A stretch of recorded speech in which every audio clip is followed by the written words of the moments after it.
Welcome to the Leader Mentality Show with Rob Clemens. We are at Waccamaw Middle School today, and I think this is a great venue because so often in life we talk about being prepared, and often we're talking to adults about being prepared, and we always have to do that. We have to remember to get up in the morning and look at what your day is going to look like, and even plan out in the future, have visual cues, set goals, and try to meet them. But sometimes we forget what it feels like to be a kid in this world that is going to be the next leadership. And so we need to start early, and we need to get in front of the kids with great leadership and show them ways that they can be the best adult, the best professional going forward. And so I wanted to have a guest on here that I thought could speak on it as well as anybody, and I found just that.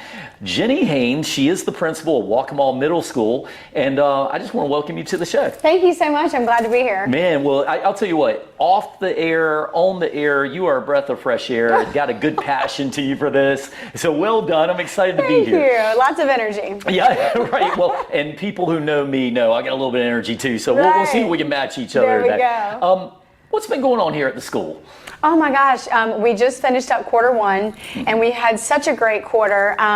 We rolled in our new students. We started a new schedule this year, so we're on a modified year-round schedule. So we started our students on August 3rd. Okay. And so we just came off of our week break in between quarter one and quarter two. But let me tell you, we've had such an awesome year from, the first days of school, some dress-up days this week. Dress-up days? Yes. What kind of dress-up days? Oh my goodness. So this week we have had, we've had the book fair dress-up days. So it's been 70s theme. Oh, okay. So we had, funky glasses one day, 70s hair. Nice. Today is Warrior Pride, day. Next week we have, and I'm going to see if I can say this right, but Red Ribbon Week. Red Ribbon I always Week. say it funny, but we have we have drug-free preparedness week. It sounds easier than it is, right?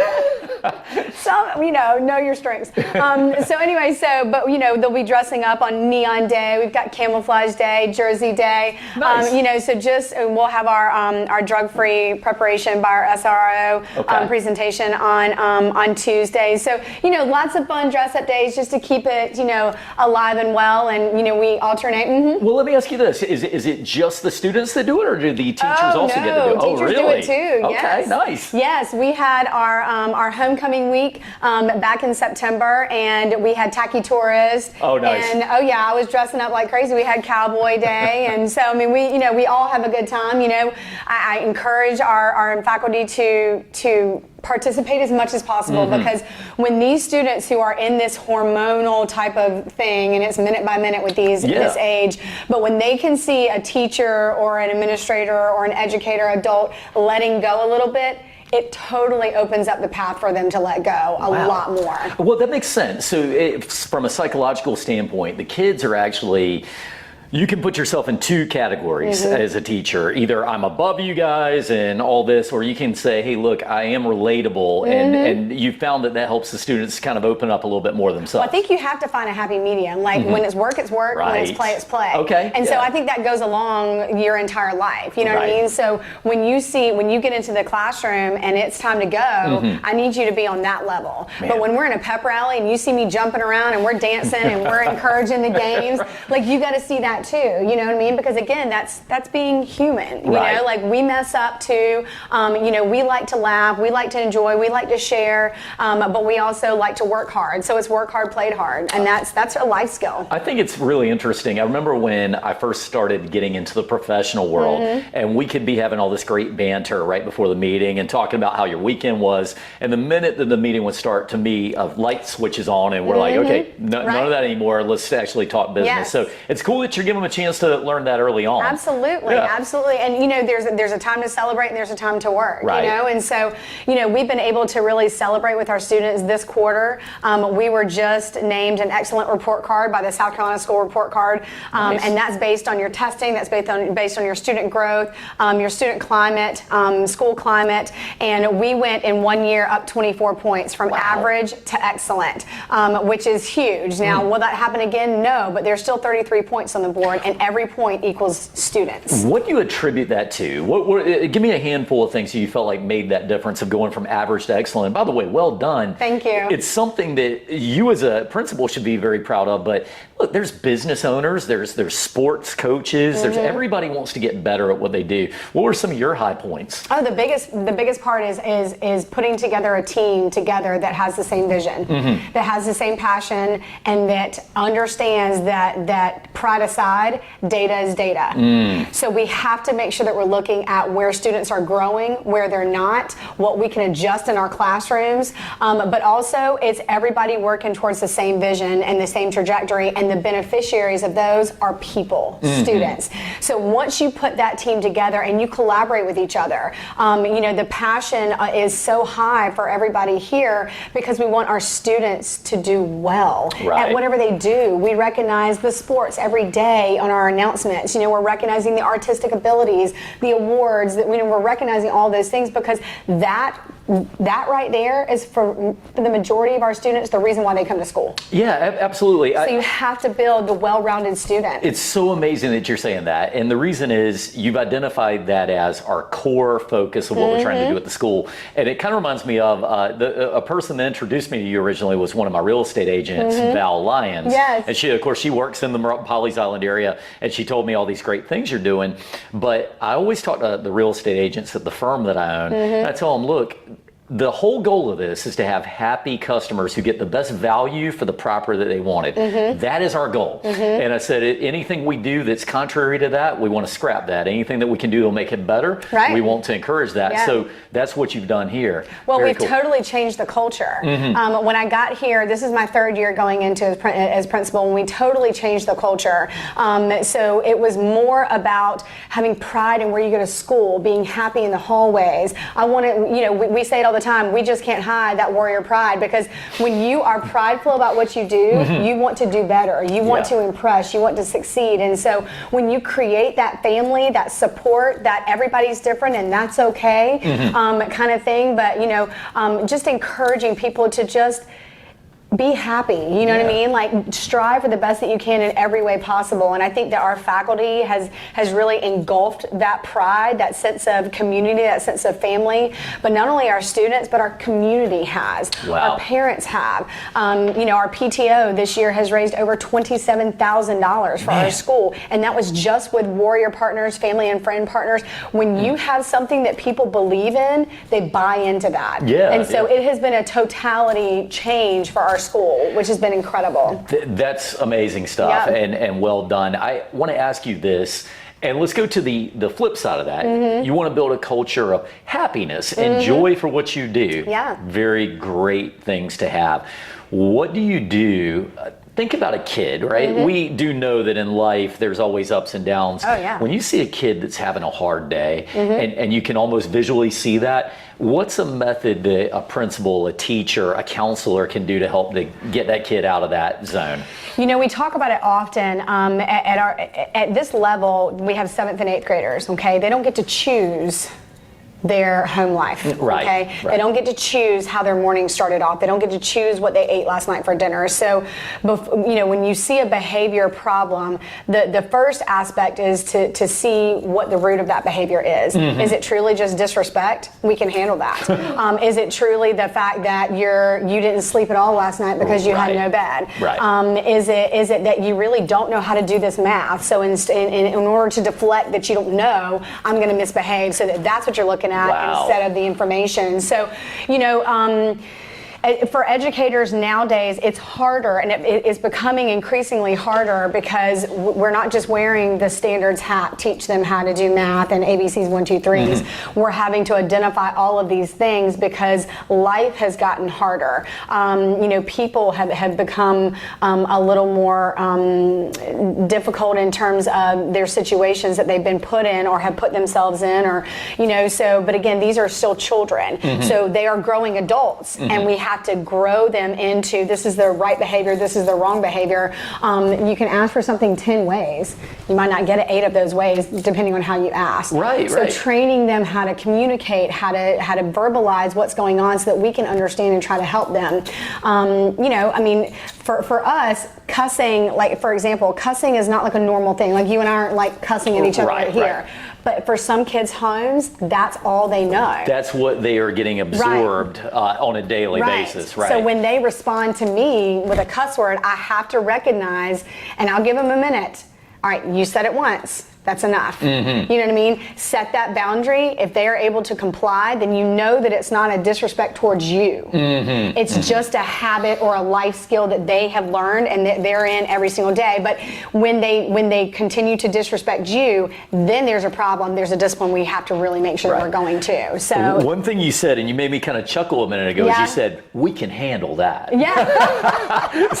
so when you got a kid who's just disrespectful, we can handle it. Now, if you go back to maybe as late as the late 80s, early 90s, a paddle might still be introduced. Oh, I got it in 2nd grade. Oh, you too? I did. Man, I talked too much. I was 4th grade. What class were you in? No, and that was the thing, right? Yeah. It happened, and it was a way of life, and we're not even going to go into did that work or not, but it's different because nowadays you don't see that in the classroom, of course, but haven't for several years or many years, I guess.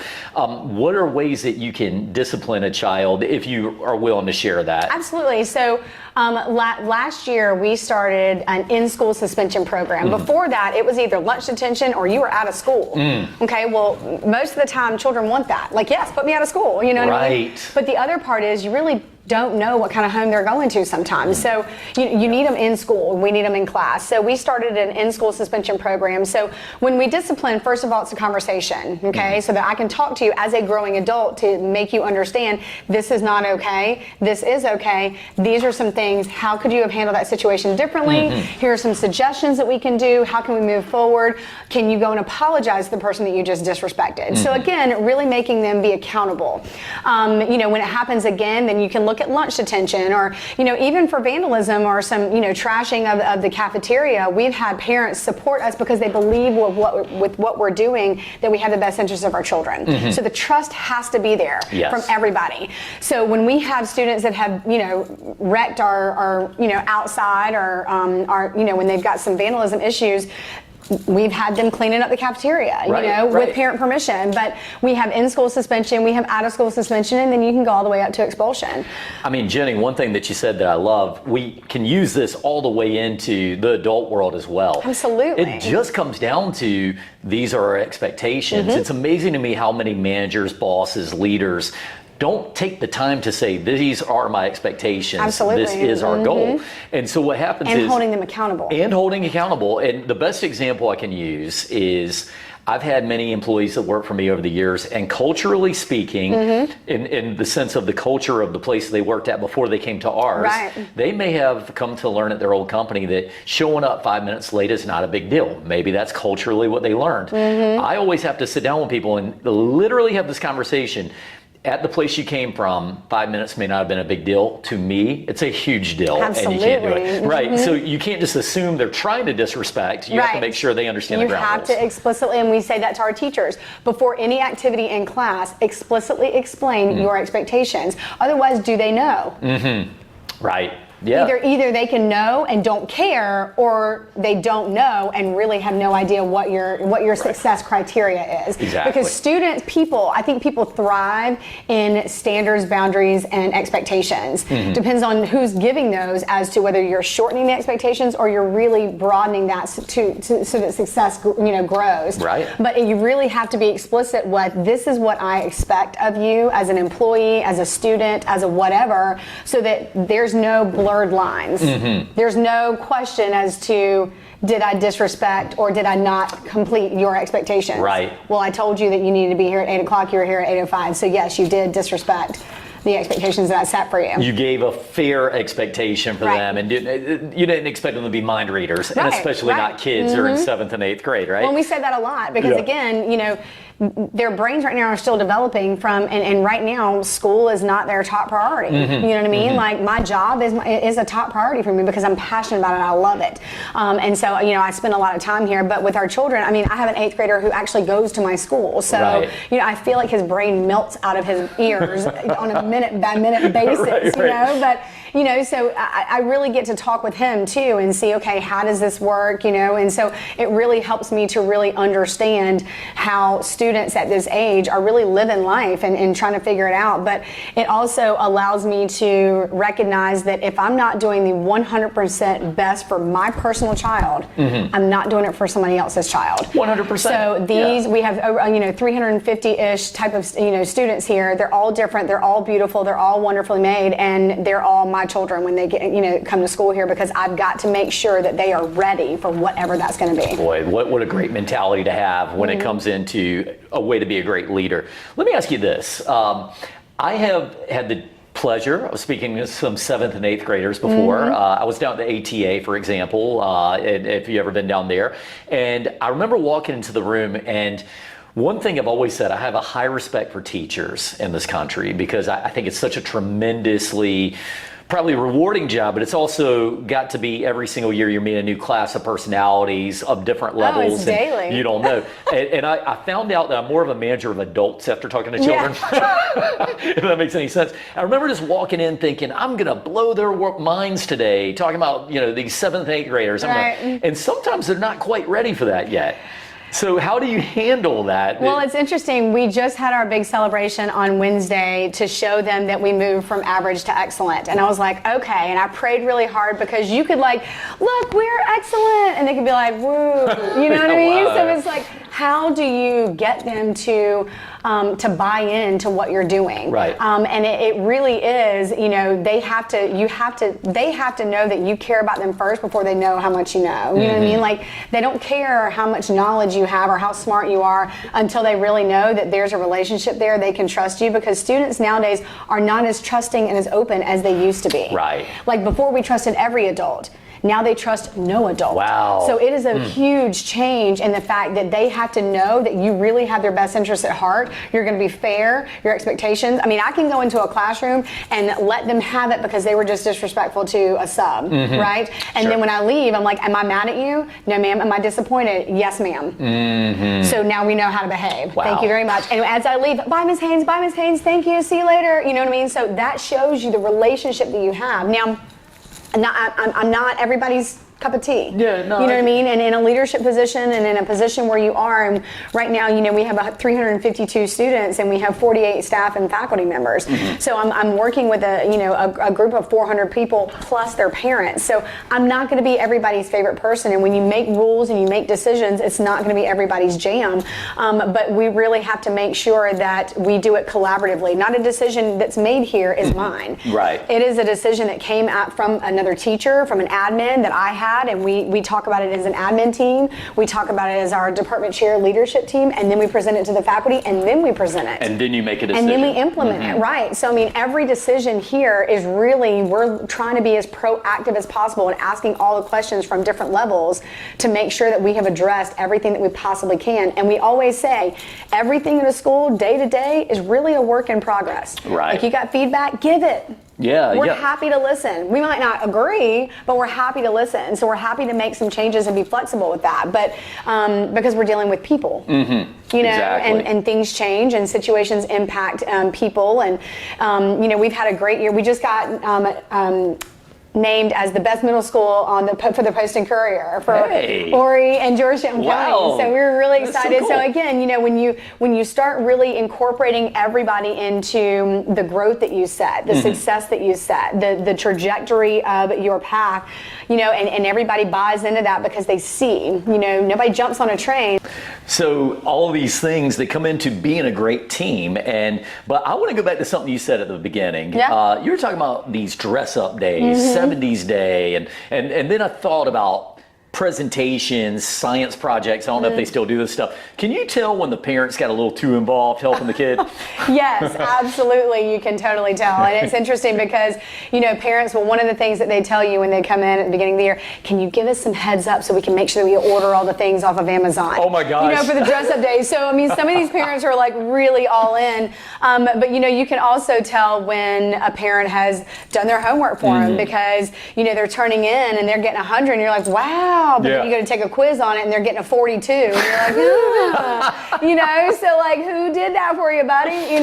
So, you can really, that's what you have to have multiple checkpoints. You have to have multiple assessments, whether they're formative and you're looking at the feedback or student daily work. You've got to have those formative assessments, and that's what we use for our data, and that's what the teachers have to use too. So interesting you say that, because I think about you have a relationship with these kids, and then indirectly, at least, you have a relationship with the parents, and some parents are extremely engaged, and on the flip side, you have some that are probably not engaged at all. And so now you're having to navigate that. Again, I don't envy that position, but I can see that you love your job. Yes. What do you love so much about being a principal and just being involved with all this? I love people. Yeah. I really do. And I really want the best for people. I've never been that one I don't have a jealous spirit. I'm not an emotional person, which can come across as a little bit of a hard behind. But, I really love people, and I want the people to be the best that they can, whatever they want to do. I want them to be successful, and I want them to be happy. But ultimately, I really want them to be able to live the life that they chose to live, not that they had to live. And so it's really important for me, I'm a big Christian, and so, this is part of my service that I feel like I'm giving back and being that salt and the light and the love to these kids that a lot of them have, but a lot of them don't. And so, you really have to think about what kind of community we want to raise and live with, because we're going to be living with these people. These students are going to be workers and community members and in our community. I just thought of an analogy you might can use if you're not already using it. I think I've got a Rob Clemens original. You show a field, right? And planting the seeds and fertilizing, and then you zoom forward to whenever this time is to reap it. You see these beautiful flowers, these beautiful plants growing. It's like that, right? I mean, if you don't plant the seeds well, it's going to look bad in a little bit. And that's sort of what you do here at school. Right, absolutely. And when you have alumni nights or things like that, when you have your homecomings and stuff like that, we want them to still come back. We want them to, because again, for the majority of people, they come back to where they grew up to live. You know what I mean? And so if they come back here, we want them to be able to be proud of where they came back, so they work and support the community and the other people. But also, you have to teach students how to have empathy and how to have connection and how to have understanding, because again, what we have so much with social media is that everything has blockaded your emotions or what's right and wrong, and now everybody has a difference as to what makes them happy or what doesn't. And when you're totally flipping, there's no stamina that you have to be with people. They can't communicate because they're at IDK, they're doing the text messaging thing. We're having to go back. I mean, it's a lot harder now for us as educators, because we're having to teach them a lot more things that we didn't have to 10, 15 years ago. Etiquette-based things, soft skills, looking people in the eyes. Problem solving, confrontation, doesn't always have to be negative. Well, okay, Critiques, I'm glad you actually said confrontation and problem solving, because I was actually about to go there. I'd read from a psychologist, I don't remember which one at this time, but they had said that one issue that we have is that kids in the modern world aren't really having to have a lot of social interaction directly like they used to. So now dispute resolution becomes a challenge, because now when a lot of your interaction is on a keyboard, the point counterpoint and seeing other sides doesn't happen as much. So they tend to get these very narrow-minded views sometimes. Is that something that you're navigating even in the younger ages? We are, and that's why we don't allow cell phones. So we don't allow cell phones in our school. They can bring them in, they put them in their locker, and then they can get them at the end of the day. But if you watch that, it is a beautiful thing to see them at lunch because they're talking to each other because they don't have this. Wow. You know, when they go out to recess for 30 minutes, they're playing with each other. So they're having to, again, go back to the problem solving skills as to, that was a 2-hand touch. No, it was a 1-hand touch. So I got through, you know, I got the first down. No, so now they're having to communicate again. Right. So, you know, it's a beautiful thing, but the cell phone has been, you know, we had it my first year as principal. We took it away last year, and the drastic change from the social emotional drama that we were dealing with from social media drastically changed, really, because they don't have that to immediately stir the pot all day long. But also they're learning how to communicate because we also work with restorative practice. So when you did something to another student, when you talked about them in a negative, derogatory way, we're gonna have that conversation. I'm gonna discipline you, but I'm gonna bring that student in because you're gonna apologize. Okay. You're gonna, even if you feel that way, the way that you made that person feel is unacceptable. Right. So, you know, we have to, again, understand that there's a right and wrong way to do things. Or when there's a teacher and a student kind of combative situation, the teacher and the student need to be able to get together and say, when you act like this in class, it makes me feel this. I planned this lesson and you're interrupting me. You know what I mean? And the student says, well, I don't understand when you don't give us a chance to ask questions. Like you say any questions, but then you immediately move on. So Fair I don't really enough. have it. You know, so it's again, communication. Communication, a lot right. of it goes back to communication. Well, you can even look at where you can pivot. You know, nobody's perfect, right? So many of us can learn how from that little bit of feedback to maybe see something that can be done. I love that. That's great stuff. Have you guys gotten much into personality profiles at the school as far as Myers-Briggs or any of this kind of stuff? No, I mean we've done the colors in terms of faculty and staff. Like I'm a green, gold, orange a little bit. Okay. And when I have a blue, I got to understand that because they're more emotional. So Tell I me have about to come at them differently. So for the viewers, tell me what a green, gold, orange is. That is a high-strung, high-driven. Things bounce off like crazy. Okay, all right, got you. So that's me. People need to know that, right? Yeah. Yes. But when I have a blue and they're more thinkers and they're more emotional, you know, connection, I have to understand that. So I can't come in and say, okay, this and this and this and this and this. I got to come in and say, hey, how are you doing today? So when you send out your emails, you got to reread it. Oh, good morning. Yes, how are you? I know that feeling. I can't just jump in and say, I need you to do this. Right, you know what I mean? exactly. I have to say, hey, how are you? Yeah, You're sure. having a great day. Happy Friday. Yeah. You know, and then we go on. But you know, you have to learn how to work with people, especially if you want to try to get the best out of them. That's right. Absolutely. Because Communicate. then it fits into our. I mean, I've said this on the show many times. It's not the golden rule; it's the platinum rule. Right. Treat people as they like to be treated. Right. Okay. And then you'll get the best out of them. No doubt. And they'll work hard for you.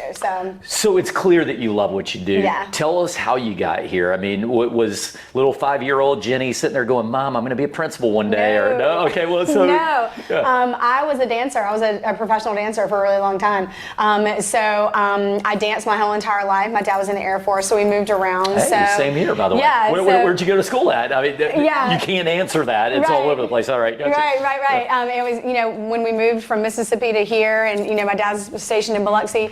I really didn't have a lot of connection with people because it was every 2 years we moved. You know, so but a dance studio, I knew. Yeah. So that's all I did, and so I went to college for my dance degree. I moved to New York for a while and danced up there. Went and got my master's in dance and was a professor of dance for years, and then moved into the secondary education setting at Dutch Fork High School up in Irmo, 1,800 students. But I taught dance all day as an elective, and coached the dance team, you know, just had 2 children, and so, you know, families started to be a little bit different, and so, you know, coaching takes a lot, and dance takes a lot because there's a lot of after school and things like that. So, and I hate to stereotype, but I kind of picture dance team drama being a thing occasionally. No, nothing like that. No, and my students knew, like, don't bring that to Haynes. Don't bring that to Haynes, you know, because I just don't put up with drama. She's a green, gold, whatever you're right. They didn't even know what they do. I have 3 younger sisters. Okay. So, like, we had confrontation and drama every day. Yes, so, like, yes. done. Yeah, that was like, not even a challenge for you. Say what you got to say and let's go get ice cream. Like, you know what I mean? It is what it is. But, you know, so I was a dance teacher for a really long time. And then in class one day, I was teaching students how to partner, and a student dropped me and I broke my shoulder. And so I was in a sling for 8 weeks, and I was like, all right, I'm not getting any younger, nor am I getting any cooler. So I really need to figure out what I'm going to do, you know? You know, God really led me into this path, and Dr. Gary Larry, who is a strong mentor of mine still, he put me in the different leadership positions at Dutch Fork High School, which then led me to administration, and I was the assistant principal for instruction at Dutch Fork High School, and we won Palmetto's Finest that year, which is the best high school in the state at that year. Nice. And so then it led me back here. I'm from here. I'm from Georgetown County, and so wanting to be closer to my parents, my sisters and my nieces and nephews, and wanting my children to be able to experience just the area. There's fishing and hunting and the beach and all that kind of the things that we love. But in getting that together, I applied down here and ended up getting this principal position at this job. So wow. This is my 4th year down here, 3rd year as a principal, and so very cool. Kind of where I am. But it's all dealing with people and performance, because you're performing for these students and these teachers all day long. All day long, absolutely. And then sometimes you're going back to the drawing board and saying, what could we do a little bit different? Yeah. And you reference. Every day. I want to go back to the one person that you mentioned. You said that they gave you an opportunity to go through different positions in the school. Was that by design? Were they trying to say, hey, I want you to get kind of an all-around encompassing view of it for this purpose, or was that just something that happened? I think it was both. He knew that we had had many conversations about the trajectory of my career, Sure. and I was looking at it and going, okay, what really can I do? If you can't retire until 28 years of education, I've got a little bit of time. And so, when I told him this is what I ultimately want to do, like here's my 3-year plan, here's my 5, 7, 10, retirement. And so he strategically placed me in different positions. So I was over the SPED department at Dutch Fork High School, which I knew nothing about special education. I knew about people and I knew about how to lead people, but the legalities of IEPs and federal laws was a huge thing for me to learn. And then he put me as an assistant principal, which I was able to learn about discipline and handling those hard conversations. And then he put me as an assistant principal for instruction, which was over teacher evaluations, master scheduling, working with graduation, building our school. And then he put me that same year over as the point person for Palmetto's Finest. So it was like having to juggle. Wow. So he was so brilliant in the way that he kind of moved me in this path, and led me to where when I became a principal, I really had these different pockets of knowledge that really assisted me with being a more well-rounded leader, I hope. I love that. We talk about potential energy of everybody. I really believe in this, and I think it's a big part of the leader mentality. It's why I do this show. Right. Everybody's a potential energy with different talents and skills, and it's almost your leader's ability, your true leader, not even a manager per se, but a leader in your life, to be able to say, hey, here's some things that we can maximize your potential with. Right. So I think back to that move that he made while he's navigating you around, that all came to this, and now you're changing other people's lives. Hopefully so, in a good way. Right. That's my prayer. Absolutely. Well, tell me a little bit about what kinds of things you're doing in the community specifically. You mentioned that you guys are out, and that's a big part of it. Charity work, things like that. Yeah. So we started this 2 years ago. This is kind of my project baby. Is that when we get back from Thanksgiving, we start a canned food drive. And the first year we raised right at 2,800 canned goods. Wow. Last year we got to 3,600 canned goods. So my goal is to get to 4,000, and our students bring it in. We do this huge design and at our winter assembly, and we give it to, last year we gave it to Baskerville Food Pantry here in Pawleys Island. So it really does impact our community.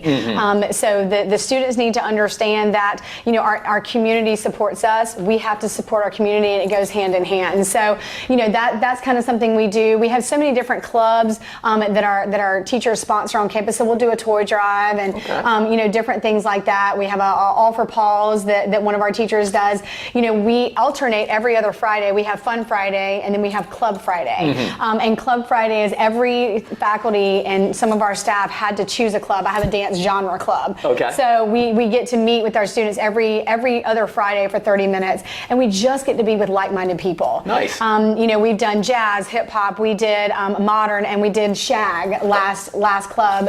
2 weeks ago, and so you really get to then make these connections and have these pockets of friends that that will support you and who you are at school, because I don't want everybody to be the same. Yeah, You know what for I mean? sure. So I it get doesn't, that. I mean, the rainbow would be blah if it was all red. Right. You know, I mean, red is a great color. Go Waccamaw. Yes, yeah.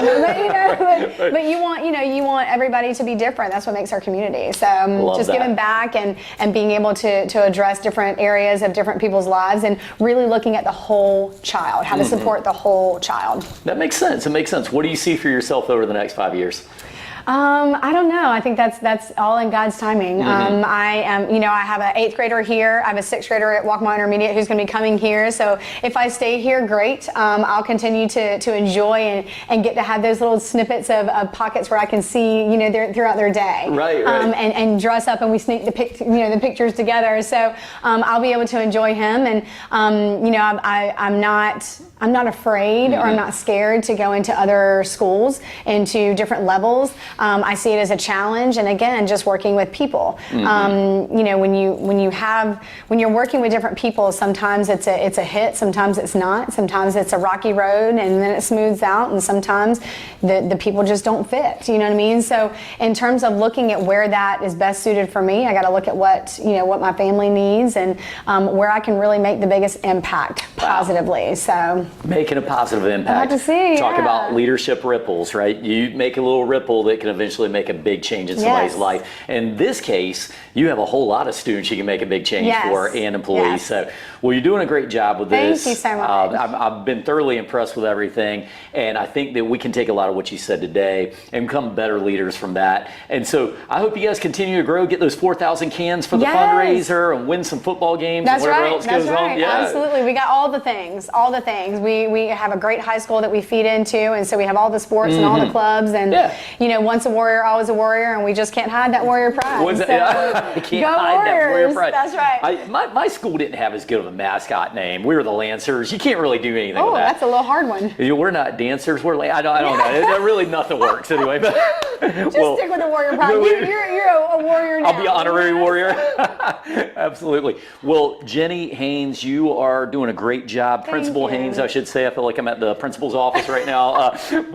No, very good job. I hope that as the people listen today, they picked up a lot of the things that you said. I really appreciate the things about communication, setting expectations, and understanding everybody's different and having those different personalities. So as you're going through your day-to-day life, and sometimes we tend to make stuff about ourselves and how we're feeling, and just looking at other people and assuming they're not doing the same, we're shortchanging others. So keep doing what you're doing. It's been really fun. Thank you so much. I appreciate it. Absolutely. Thanks for your time. Oh, absolutely. Thank you for being on the show. And for you guys at home, we appreciate you guys listening as always. If you enjoyed the show, make sure to like and share us on Facebook and other social media. And we definitely appreciate all of our sponsors at the Leaders List. And we hope you guys go out and have a great day. And this has been Rob Clemens on the Leader Mentality Show. We'll see you next time.